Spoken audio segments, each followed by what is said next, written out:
Je vais vous parler de deux points simplement. De réduire une difficulté procédurale à laquelle on se heurte souvent devant les tribunaux et un obstacle de fond aux actions contre les discriminations. Premièrement, sur le terrain procédural, je vous fais deux illustrations. La première qui concerne la nécessité d'un accord préalable de la victime de discrimination. Vous savez qu'on distingue deux situations. Lorsqu'il y a une discrimination impersonnelle, on sait que de toute façon, ici, on va refuser tous les Noirs ou tous les Arabes. Bon, là, c'est impersonnel. L'association peut agir en justice. En revanche, lorsque, dit l'article 2.1 du Code de procédure pénale, si la discrimination a été commise envers une personne considérée individuellement, alors là, l'association ne peut agir que si elle recueille son accord.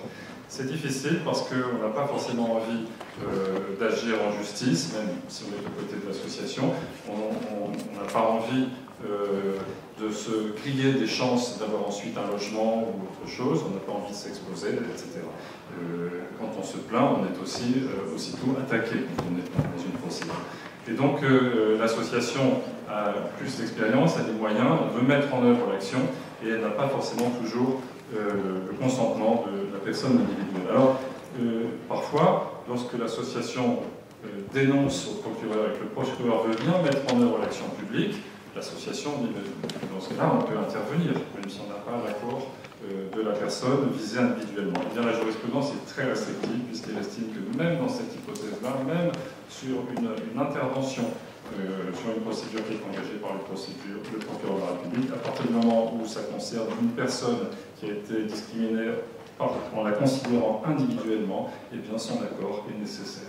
Il faudrait peut-être assouplir la loi, je pense, sur ce terrain-là, en considération de ce que l'on ressent quand on est victime d'une discrimination face à l'action en justice et à ses conséquences futures.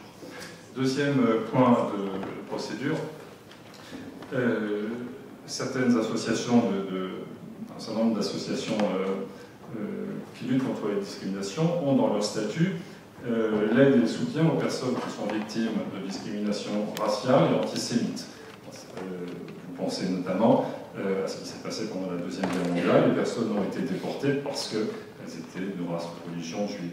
Et lorsque des associations ont voulu agir en justice pour combattre, par exemple, les propos de Jean-Marie Le Pen sur la contestation des chambres à gaz ou sur le caractère, selon lui, pas vraiment inhumain de l'occupation allemande, eh bien, il a été répondu que ce type d'action est réservé aux associations de déportés.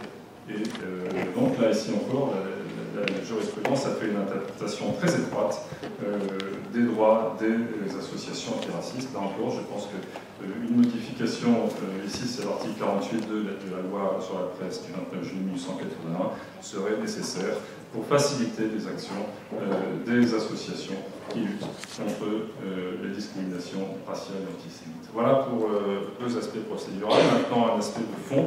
Je vais simplement illustrer mon propos d'un point très précis, très choquant, c'est la discrimination par l'exercice abusif et discriminatoire du droit de préemption dont le maire est titulaire.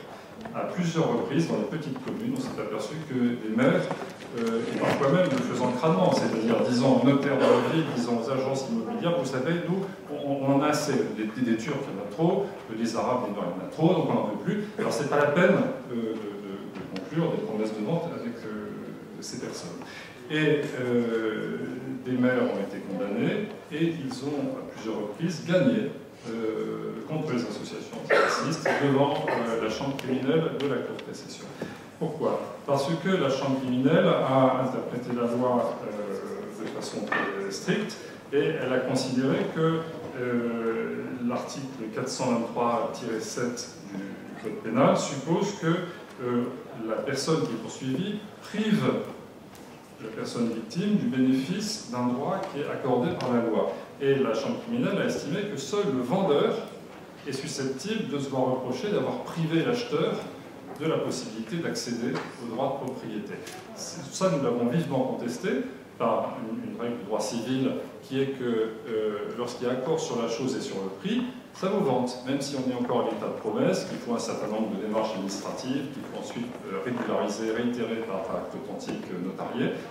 Dès l'accord sur la chose et sur le prix, ça vous vante. Et donc, quand le maire vient ensuite évincer l'acheteur par des considérations discriminatoires du droit de propriété qu'il avait acquis, nous estimions qu'il était tout à fait possible de le sanctionner pénalement, comme l'ont fait les tribunaux correctionnels et comme l'ont fait les cours d'appel. Mais ça n'a pas été l'analyse de la chambre criminelle de la Cour de cassation. Alors ici encore, je pense qu'il faudrait une modification des dispositions de la loi, de l'article 493-7 du Code pénal, pour que l'exercice abusif et discriminatoire du droit de préemption par un maire soit susceptible de sanctions pénales. Ma conclusion, il faut que les parlementaires aient bien à l'esprit que lorsque on est une partie civile ou une association qui représente des parties civiles, en justice, on est fréquemment vu comme des casse-pieds.